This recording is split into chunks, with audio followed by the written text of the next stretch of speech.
करिश्मा कपूर के ex husband और business tycoon Sanjay Kapoor की 12 जून को मौत हो गई, जिससे एंटरटेनमेंट और बिजनेस जगत में शोक की लहर दौड़ पड़ी। संजय कपूर की मौत के बाद उनकी 30,000 करोड़ की संपत्ति को लेकर अब विवाद लगातार बना हुआ है। देखिए, 3 शादी और कई बच्चों के बाद ये सस्पेंस बना हुआ है कि संजय कपूर की इतनी करोड़ की जो संपत्ति है उसका वारिस आखिर कौन होगा।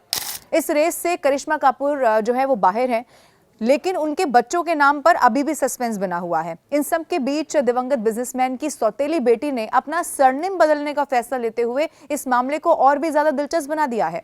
देखिए, संजय कपूर की अकूत संपत्ति की वारिस बनने की दौड़ में सबसे आगे उनकी जो पत्नी है प्रिया सचदेव और उनकी बेटी बताई जा रही हैं। लेकिन प्रिया की पहली शादी से एक और बेटी है जिसकी परवरिश संजय ही कर रहे थे।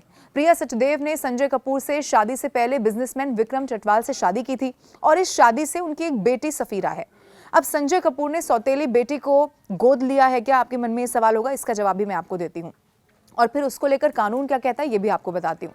देखिए, भारतीय विरासत कानूनों के तहत एक सौतेले बच्चे का संपत्ति पर कोई कानूनी दावा नहीं होता जब तक कि उसे औपचारिक रूप से गोद ना लिया जाए।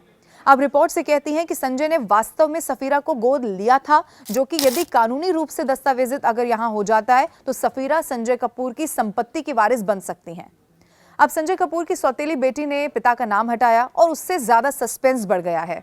जो तमाम तरह की खबरें आ रही थी, इन सब के बीच प्रिया सचदेव अब अपना नाम प्रिया संजय कपूर लिखती हैं और अब उनकी बेटी ने भी अपने नाम सफीरा चटवाल से जो बायोलॉजिकल पिता है विक्रम चटवाल का सरनेम हटा दिया है, जो कि उन्हें कपूर खानदान की वारिस के दौड़ में अब प्रमुख दावेदार बनाता है। जैसा कि मैंने आपको कानून के तौर पर भी दिखाया, वो तो देखिए अब दुनिया में नहीं रहे, लेकिन ये जो 30,000 करोड़ की संपत्ति बताई जा रही है उसका वारिस कौन होगा, इसको लेकर सस्पेंस अभी भी बना हुआ है। लेकिन अपना सरनेम चेंज करना इस दौड़ में अब उनकी गोद ली हुई बेटी को भी आगे बताता है। हालांकि देखना होगा कि इसको लेकर आने वाले समय में क्या कुछ और देखने को मिलता है।